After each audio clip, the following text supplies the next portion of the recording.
साथियों नमस्कार। मैं आप सभी का हार्दिक स्वागत करती हूँ अपने यूट्यूब चैनल समय ज्ञान में। आज हम एक नई प्रश्नों की सीरीज लेकर उपस्थित हुए। प्रश्नों की सीरीज काफी अच्छी आपके लिए बहुत ही महत्वपूर्ण होने वाली है, क्योंकि यहाँ से प्रश्न आपको देखने को जरूर मिलेंगे। मैं आप विश्वास के साथ कह सकती हूँ, यहाँ से प्रश्न आपको टीजीटी, पीजीटी, यूजीसी, नेट तीनों में आपको जरूर 100% देखने को यहाँ से मिलेंगे। ये वाली बात मैं आपसे कह सकती हूँ इस दावे पर, क्योंकि यहाँ से प्रश्न आप एग्जाम में पिछले एग्जाम है आपको यहाँ से उठाकर देख लेते हैं तो जरूर प्रश्न एक न आपको यहाँ से जरूर देखने को मिलता है। तो शुरुआत करेंगे आज हम 143 के नंबर के प्रश्न से। और शुरुआत करने से पहले मेरी आपसे छोटी सी विनती है, रिक्वेस्ट है, वीडियो को ज़्यादा से ज़्यादा शेयर कीजिए ताकि ये वीडियो और बच्चों तक भी पहुंच सके और उनका भी अच्छे से ज्ञान बढ़ सके। उनकी भी मतलब जो तैयारी वो लगे हुए हैं बेचारे, उनको भी थोड़ी हेल्प मिल सके। और सब्सक्राइब कीजिए ताकि आने वाली वीडियो जो है आपको समय के अनुसार मिल सके। तो ये मेरी आपसे विनती थी, आपसे मेरा एक अनुरोध था, तो इसको वीडियो को शेयर कीजिए। और शुरुआत करेंगे आज हम 143 के नंबर के प्रश्न से। इससे पीछे के प्रश्नों को हमने करा दिया है पिछली वीडियो में, वहाँ से आपको उनको देख सकते हैं। वहाँ भी मैंने शुरुआत से ही बहुत अच्छे प्रश्नों को रखा है, क्योंकि कहीं ना कहीं प्रश्न आपसे तीनों परीक्षाओं में कहीं ना कहीं आपसे प्रश्न जरूर बनेंगे यहाँ से ही। तो आज हम शुरुआत करेंगे कि सर्वाधिक चरित काव्य किस साहित्य में लिखा गया है। हमें यह बताना है कि जो चरित काव्य लिखे गए हैं वो किस साहित्य में लिखे हैं। सर्वाधिक जो लिखे गए हैं वो कौन सा ऐसा साहित्य है जिसमें सर्वाधिक चरित काव्य लिखे गए हैं। तो ऑप्शन देख लेते हैं हम, क्या है ऑप्शन हमारा। का जैन साहित्य, खा नाथ साहित्य, गा सिद्ध साहित्य, घा रासो साहित्य। तो हमें बताना था कि सर्वाधिक चरित काव्य किस साहित्य में लिखे गए, तो ये हमारे जैन साहित्य में लिखे गए। सर्वाधिक जो चरित काव्य लिखे गए वो हमारे जैन साहित्य में लिखे गए। अगर आपसे ये पूछ ले कि जैन साहित्य में क्या सर्वाधिक लिखा गया, तो ये चरित काव्य है। चाकू खरबूजे के ऊपर गिरे तब भी खरबूजा ही कटेगा, अगर खरबूजा चाकू के ऊपर गिर जाए तब भी खरबूजा ही कटेगा। तो इसी प्रश्न से, इस आशा से हमें यह समझ में आता है कि प्रश्न हमारा किसी तरह भी घुमा के पूछ ले, हमसे प्रश्न आएगा ही आएगा। तो आगे चलेंगे हम। अगला प्रश्न हमारा 142 नंबर का प्रश्न हमारा अगला। अपभ्रंश व्याकरण के रचिता कौन है। हमसे पूछा ये गया है कि अपभ्रंश की व्याकरण किसके द्वारा लिखी गई है, तो हमें ये बताना है। ऑप्शन देख लेते हैं। का लक्ष्मीधर, खा हेमचंद, गा विद्याधर, घा स्वयंभू। तो हमें बताना था अपभ्रंश व्याकरण के रचनाकार कौन है, यानी कि अपभ्रंश की व्याकरण जो लिखी है वो किसके द्वारा लिखी गई। तो ये हमारी किसके द्वारा लिखी गई, ये हमारी हेमचंद के द्वारा लिखी गई है। आपसे पूछा जाएगा हेमचंद जी ने क्या लिखा है, तो अपभ्रंश की व्याकरण लिखी है उन्होंने, है ना। आपसे ऐसे पूछ ले या ऐसे पूछ ले, कोई फर्क नहीं पड़ता है, क्योंकि हमें प्रश्न आता है, तो इसलिए हमें कोई फर्क नहीं पड़ता है, हमें प्रश्न ऐसे पूछ ले या ऐसे पूछ ले, दोनों तरफ से सही। अपभ्रंश के रचयिता कौन है, वो अपभ्रंश व्याकरण के रचनाकार कौन है, हेमचंद जी है। और हेमचंद ने क्या लिखा है, तो अपभ्रंश की व्याकरण लिखी है। चलिए आगे चलते हैं। अगला प्रश्न 143 नंबर का, सहजीय संप्रदाय के प्रवर्तक थे, यानी हमसे पूछा गया है कि सहजीय संप्रदाय के प्रवर्तक कौन है। तो ये हमें बताना है। ऑप्शन देख लेते हैं। का गोरखनाथ, खा सहजोबाई, गा सरापा, घा इनमें से कोई भी नहीं। तो ये हमें बताना था सहजीय संप्रदाय के प्रवर्तक हमारे कौन है, ये हमारे सरापा जी हैं। सरापा ने सहजीय संप्रदाय का प्रवर्तन किया था, उन्होंने सहजीय संप्रदाय को अपनाया था उन्होंने। और आगे चलते हैं। अगला प्रश्न 144 नंबर का प्रश्न है हमारा।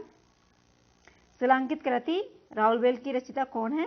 शिलांकित कृति राउलवेल के रचयिता कौन है, तो हमें बताना है कि जो शिलाओं पर लिखी गई है रचना राउलवेल, उसके रचनाकार कौन है, उनको यानी इस कृति को किसने लिखा है, तो हमें ये बताना। ऑप्शन देख लेते हैं। का ऑप्शन हमारा दामोदर शर्मा, खा उमापति, गा रोड़ा और घा जगनिक। तो शिलांकित जो कृति थी राउलवेल, उसके रचयिता कौन है हमारे, तो वो रोड़ा है। रोड़ा ने क्या लिखा था, राउलवेल लिखा था। राउलवेल कैसी रचना था, वो शिलांकित है। शिलांकित कैसी है, जो बड़े बड़े पत्थरों पर एक ऐसी मतलब उसको जो उस रचना के बारे में वर्णन है उसका, तो उस शिलाओं पर बहुत बड़े बड़े पत्थर होते थे, उन पर शिलाओं पर लिखी गई ये कृति है, तो इसीलिए इसको शिलांकित किया गया, शिलांकित कहा गया। इस कृति को लिखी किसने, राउलवेल ने। और राउलवेल किसके द्वारा लिखी गई, तो रोड़ा कवि के द्वारा। और इसमें चंपू काव्य का उदाहरण भी यहाँ पे हमें देखने को मिलता है। आगे चलते हैं। अगला प्रश्न है हमारा, विद्यापति की प्रसिद्धि का प्रमुख आधार ग्रंथ कौन सा है, यानी हमें ये बताना है कि विद्यापति जी को जो प्रसिद्धि मिली वो किस रचना के अनुसार मिली है, तो ये हमें बताना है। सॉरी, कौन सी रचना के अनुसार मिली है। ऑप्शन देख लेते हैं हम, क्या क्या ऑप्शन है हमारे। का पुरुष परीक्षा, खा लिखनावली, गा साहब सर्वस्वा, घा पदावली। तो विद्यापति को जो हमें सबसे ज़्यादा प्रसिद्धि हमें देखने को मिली है, विद्यापति को मिली है पदावली के अनुसार। पदावली हमारी कैसी भाषा में लिखी गई है? मैथिली भाषा में लिखी गई है। विद्यापति के द्वारा मैथिली भाषा में लिखी गई है पदावली। और मैंने सारी रचनाओं के बारे में इनको पिछली वीडियो में दिया है, बहुत अच्छे से डिटेल में आपको बताया। पिछली वीडियो में आप जाकर देख सकते हैं, बहुत ही अच्छे से मैंने उसको इंक्लूड करके बहुत अच्छे से समझाया उसको। और जो उनकी कीर्ति लता है, कीर्ति पताका है, ये दोनों उनके अपभ्रंश में लिखी गई, बाकी उनकी संस्कृत में लिखी गई है सारी रचनाएं। और जो प्रसिद्धि का आधार है उनकी वो पदावली है। चलते हैं अगले प्रश्न की ओर देखते हैं। अगला प्रश्न हमारा 146वां नंबर है। आदिकाल में खड़ी बोली ब्रजभाषा अरबी फारसी में रचना करने वाला एकमात्र ऐसा कवि कौन से हैं? हमें पूछा गया कि आदिकाल में खड़ी बोली ब्रजभाषा अरबी फारसी में रचना करने वाले एकमात्र कवि का नाम हमें बताना। तो ये हमें बताना है, ऑप्शन देख लेते हैं। का अमीर खुसरो, खा सरापा, ग विद्यापति, घा मधुकर कवि। तो ये हमें बताना था कौन थे। ये हमारे थे अमीर खुसरो। अमीर खुसरो क्या थे? ये बोलचाल की भाषा में ऐसी तुकबंदी कर देते, ऐसी तुकबंदी मतलब चलते चलते वो दोहा बना के रख देते। दोहा लोगों के ऊपर ऐसा कटाक्ष करना, किसी की मतलब शरीर को देखकर, किसी की भावनाओं को देखकर ऐसा तुकबंदी करते थे। वो उनकी तुकबंदी बेहतरीन थी, बहुत ही अच्छे खड़ी बोली की, बहुत ब्रजभाषा के अरबी फारसी में रचना करने वाले एकमात्र ऐसे कवि हो रहे हैं। यानी उनकी तुकबंदी बहुत अच्छी देखी गई है उनकी रचनाओं में। बहुत अच्छा उन्होंने एक्सप्लेन दे देते वो किसी भी व्यक्ति का। चलो आगे चलते हैं। और उन्होंने ये भी कहा है उनका नाम तोता ए हिंद रखा गया है और इसीलिए उनको रखा गया है। आगे चलते हैं।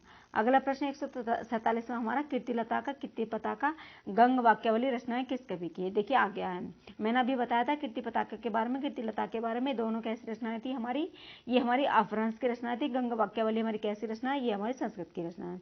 मैंने पिछली वीडियो में बताया, बहुत अच्छे से इसको बताया, आप इसको जाकर देख सकते हैं, बहुत सारी रचनाएं आपको याद हो जाएंगी। तो ऑप्शन देख लेते हैं हमारे क्या क्या ऑप्शन है हमारे। का रत्नाकर, खा विद्यापति, गा उमापति और घा, ये तो आपको पता ही होगा कौन सी किसकी रचना है। ये हमारी विद्यापति की रचना है ना। अगला प्रश्न चलते हैं। अगला प्रश्न यहाँ पर टाइम नहीं खराब करना, आगे चलते हैं। सराहपा की सर्वाधिक प्रसिद्ध रचना कौन सी थी? हमें बताना है कि सराहपा की जो रचना थी सबसे ज्यादा प्रसिद्ध कौन सी रचना थी। तो ऑप्शन देख लेते हैं। का चर्यापद, खा पाहुर दोहा, गा दोहा कोश, घा गोरखवाणी। तो उनकी जो सबसे अधिक जो प्रसिद्ध रचना थी वो हमारी कौन सी? दोहा कोश थी। दोहा कोश सबसे अधिक उनकी प्रसिद्ध रचना थी। आगे अगला प्रश्न देखेंगे हम। अगला प्रश्न हमारा, सिद्ध कवियों ने अपनी रचनाओं में अपने सिद्धांतों के प्रतिपादनात्मक जिस गूढ़ व प्रतीक भाषा को अपनाया वह भाषा हमारी कौन सी है? ऐसी भाषा के बारे में बताना है हमें जिसमें सिद्ध कवियों ने अपनी रचनाओं में अपने सिद्धांतों एवं प्रतिपादनात्मक जिस गूढ़ प्रतीकात्मक भाषा को अपनाया वह हमें भाषा कौन सी बतानी है, कौन सी भाषा है। ऑप्शन देख लेते हैं। सांकेतिक भाषा, खा संदर्भ भाषा, गा सूची भाषा और घा संध्या भाषा। तो मैंने इसे पिछली वीडियो में भी आपको बहुत ज़्यादा डिटेल में बताया था। ये भाषा हमारी कौन सी है? ये भाषा हमारी संध्या है। जब हमने सिद्ध साहित्य पढ़ाया था तो सिद्ध साहित्य में बताया था संध्या भाषा के बारे में। संध्या भाषा जो साधना व अनुभूतियों का प्रतीकात्मक संकेत करने वाली भाषा है वो हमारी कैसी भाषा? संध्या भाषा है। संध्या भाषा किसकी भाषा? अगर आपसे पूछा जाए संध्या भाषा किस कवियों के द्वारा दी गई है तो सिद्ध कवियों के द्वारा दी गई है। इसका वर्णन किस में किया गया? सिद्ध कवियों में किया गया। अगले देखते हैं। अगला है 150वां नंबर है हमारा। सिद्ध व नाथ साहित्य का विषय व शैलीगत पर्याप्त प्रभाव प्रवृत्ति किस काल के साहित्य पर लक्षित होता है? हमें बताना है कि सिद्ध एवं नाथ साहित्य का विषय शैलीगत पर्याप्त प्रभाव प्रवृत्ति किस काल के साहित्य पर लक्षित होता है। हमें ऑप्शन देख लेते हैं। ऑप्शन हमारे क्या क्या है? ऑप्शन हमारे का भारतेंद्र युगीन, का भक्तिकालीन, ऑप्शन हमारे भारतेंद्र युगीन, खा भक्तिकालीन, घा रीतिकालीन, घा छायावादकालीन। तो हमें इसमें से ऐसा काल के बारे में बताना है जिसमें क्या सिद्ध एवं नाथ साहित्य का विषय व शैलीगत पर्याप्त प्रभाव प्रवृत्ति किस काल के साहित्य पर, ऐसे साहित्य के बारे में हमें बताना था। तो ये हमें देखना है ये हमारा कौन सा है? भक्तिकालीन। भक्तिकाल में सबसे अधिक क्या देखने को मिला? सिद्ध व नाथ साहित्य का विषय व शैलीगत पर्याप्त प्रभाव। ये दो चीजें हमें देखने को मिली हैं भक्ति काल में। अगला चलते हैं। अगला प्रश्न 151वां नंबर है हमारा। ऐतिहासिक तथ्य और साहित्यिक सत्यानुसार पृथ्वीराज चौहान पर किसने आक्रमण किया था? ऑप्शन देख लेते हैं हमारे। ऑप्शन क्या क्या है इसमें? ऑप्शन हमारे का मोहम्मद गोरी, खा औरंगजेब, गा महमूद गजनवी, घा दारा सिकोह। तो ऐतिहासिक तथ्य और साहित्यिक सत्यानुसार पृथ्वीराज चौहान पर आक्रमण जो किसने किया था, यह तो आपको पता ही होगा। किसने किया था? मोहम्मद गोरी ने किया था, है ना, मोहम्मद गोरी ने किया था। अगला प्रश्न देखते हैं। अगला प्रश्न हमारा, रचना व रचनाकार का मिलान करना है हमें।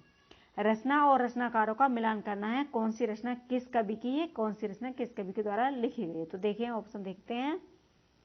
ऑप्शन पहला है हमारा ढोला मारूरा दोहा, और रचनाकार दिया गया हमारा गोरखनाथ जी। दूसरा है नरवे बौद्ध, रचनाकार है कल्लोल। तीसरा है अमीर रासो, और रचनाकार है हमारा खुसरो, खलिकवारी, सारंगधर। तो हमें इसमें से सही मिलान करना है, हमें कौन सी रचना किसकी है। तो देख लेते हैं। देखिए ढोला मारूरा किसके द्वारा लिखी गई? ढोला मारूरा लिखी गई हमारे कल्लोल के द्वारा, है ना। नरवई बौद्ध लिखी गई हमारी किसके द्वारा? गोरखनाथ के द्वारा। और हमीर रासो, ये तो आपको पता ही होगा, सारंगधर, ये सारंगधर। और खलिकवारी किसने लिखी थी? खुसरो ने। खलिकवारी किसने लिखी थी? खुसरो जी ने। तो इसी रचना के आधार पर हमें देखना है कि कौन सी रचना किसकी थी, और इसमें से ऑप्शन हमें छांट लेना है। तो देखते हैं। ढोला मारूरा किसकी रचना थी? गोरखनाथ की। सॉरी, ढोला मारूरा किसी कल्लोल की। तो कल्लोल हमें देखना कौन से ऑप्शन में। ऑप्शन देख लेते हैं। का में नहीं है, खा में है, गा में नहीं है, घा में नहीं है। तो हमारा ऑप्शन कौन सा सही होता है? खा हमारा सही हो जाता है, क्योंकि ढोला मारूरा कहाँ लिखी गई? कल्लोल ने, ये लिखी हमारी कल्लोल ने, ढोला मारूरा दुआ। नरवे बौद्ध किसने लिखी थी? हमारे गोरखनाथ जी ने। गोरखनाथ दूसरे नंबर पर दिख रहा है आपको, है ना। हमीरासो किसने लिखी थी? हमीरासो हमारे सारंगधर ने लिखी थी, तीसरे नंबर पर है हमारे। खलिकवारी किसने लिखी थी? हमारे खुसरो ने लिखी थी, चौथे नंबर पर खुसरो। तो ऑप्शन नंबर खा हमारा सही हो जाता है इस हिसाब से। अगला देखते हैं। अगला 153 नंबर है हमारा, वही है रचना व रचनाकार का मिलान हमें करना है। कौन सी रचना किसकी है? रचनाकारों। यहाँ से भी देखिए क्या होता है, यहाँ से भी हमें बहुत ज़्यादा हेल्प मिलती है, क्योंकि अगर इन रचनाओं के बारे में हमें याद है तो हमसे कहीं भी प्रश्न हमसे उठ के आ जाएगा, तो हम ऑटोमेटिकली हम उस प्रश्न को हल कर सकते हैं, क्योंकि इसमें रचनाओं के बारे में दिया है। इसको हम जब मिलान करेंगे तो अच्छे से मिलान करेंगे तो वो दिमाग में हमारे फिट हो जाता है। अगर फिट हो जाता है तो फिर हम कोई भी ऑप्शन नहीं भूल पाते, तो इससे हमें बहुत बड़ा फायदा भी होता है। अगर एक भी रचना हमारी सही है तो उससे भी हमें फायदा होगा, क्योंकि पूरा ऑप्शन ही सही हो जाता है, पूरा प्रश्न ही सही हो जाता है हमारा। देख लेते हैं ऑप्शन। अक्सर द्वीपोपदेश भीम का भीम। दूसरा नंबर हमारा सारंगधर पद्धति राजशेखर। तीसरा नंबर कपूर मंजिल सारंगधर। दबंग पुराण। चौथा नंबर दबंग पुराण डोमी बाब।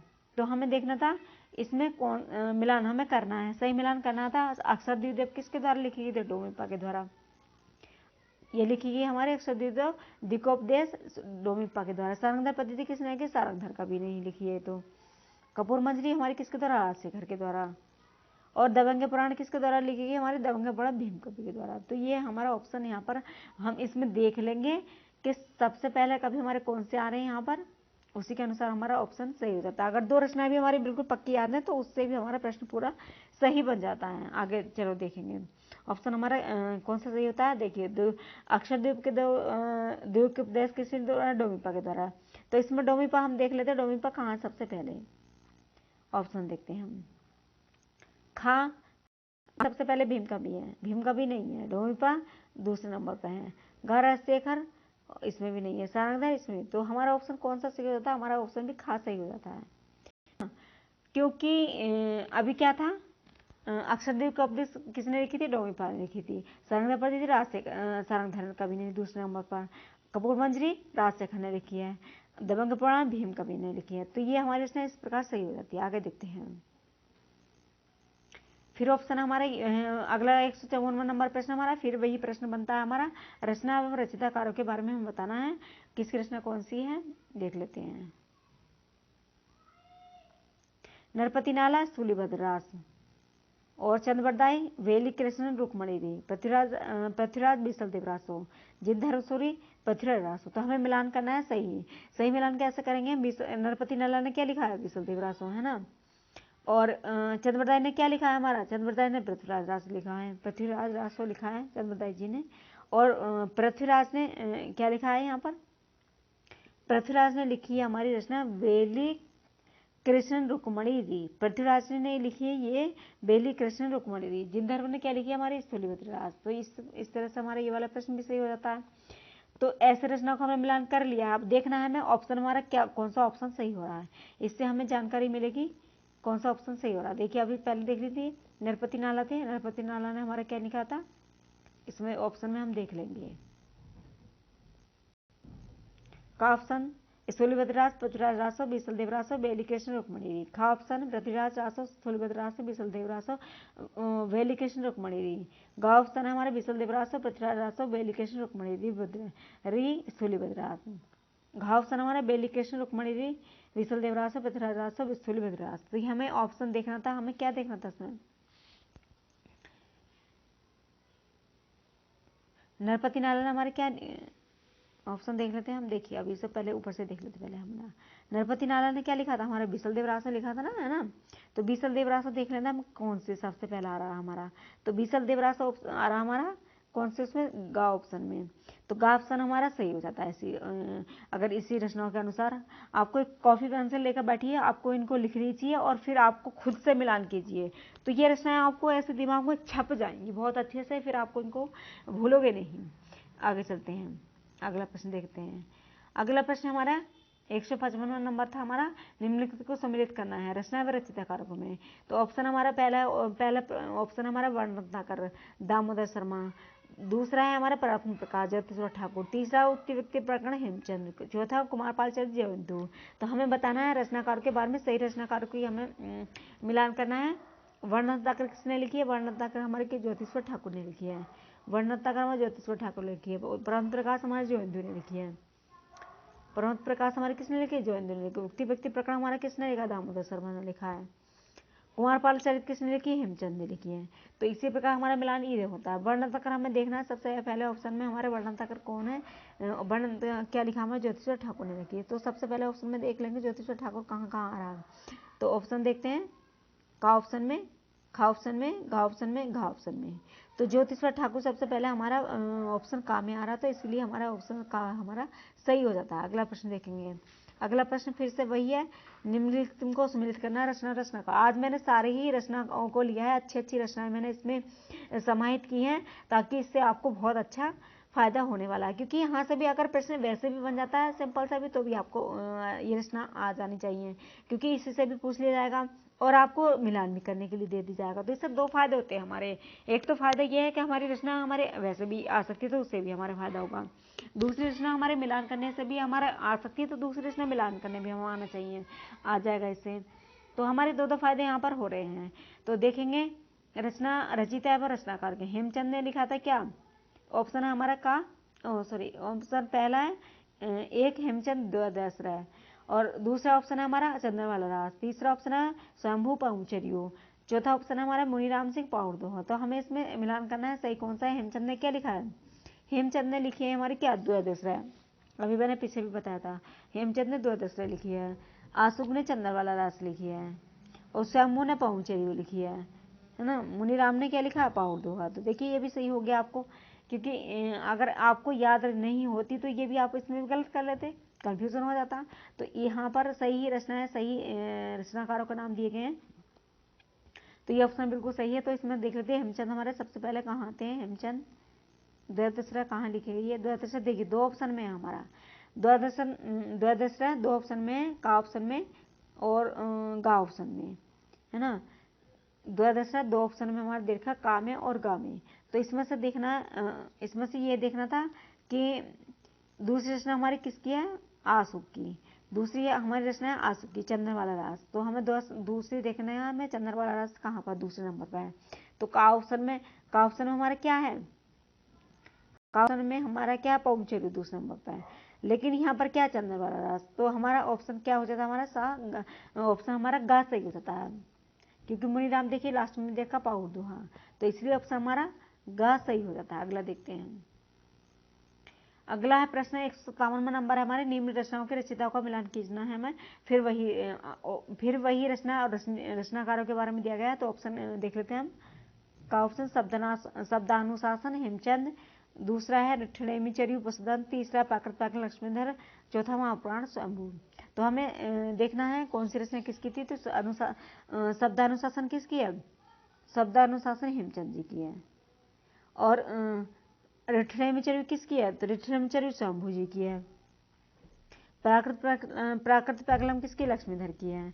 महाप्राण किसकी है? पुष्यदंत की है। तो ये तो सिंपल सी रचनाएं थी, तो आपको याद ही होंगी ये तो देख लेते हैं इसमें शब्दानुशासन हेमचंद कहाँ कहाँ ऑप्शन में है। तो ऑप्शन में हमारे सबसे ऑप्शन में देख लेते हैं का में हेमचंद, स्वयंभू, लक्ष्मीधर, पुष्यदंत। खा ऑप्शन में स्वयंभू, लक्ष्मीधर, हेमचंद, पुष्यदंत। गा ऑप्शन में पुष्यदंत, हेमचंद, स्वयंभू, लक्ष्मीधर। घा ऑप्शन में लक्ष्मीधर, हेमचंद, पुष्यदंत, स्वयंभू।